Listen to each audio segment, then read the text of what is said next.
Hi అండి. కరెక్ట్‌గా హనుమంతోక దగ్గరికొచ్చామండి. Bus ఆగిపోయిందంట. మొత్తం అందరిని దింపించేసారండి. ఈవిడైతే మా పూర్ణ మార్కెట్ ఎళ్ళాలంట. పాపం ఆవిడ ఎక్కినప్పుడే చాలా ఇబ్బందిగా ఎక్కింది. మళ్ళీ దిగి వేరే బస్సులో ఎక్కాలంటే చాలా కష్టం కదండీ! చూడండి మొత్తం అందరూ దింపించారు. డ్రైవరును, కండక్టరును.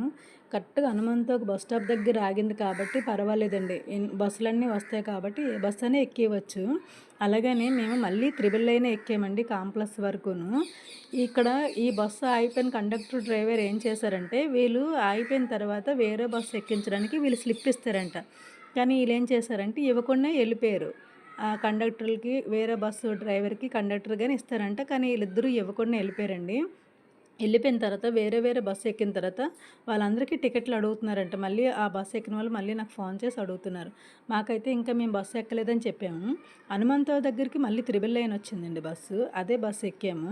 ఎక్కితే హనుమంతోక దగ్గర నుంచి కాంప్లెక్స్‌కి రూ. 20 అడిగాడు. ఎందుకు ఇవ్వాలి? మా ఊరు నుంచే కాంప్లెక్స్‌కి రూ. 35 అయినా ఆధార్ కార్డ్ చూపిస్తున్నాం కదా!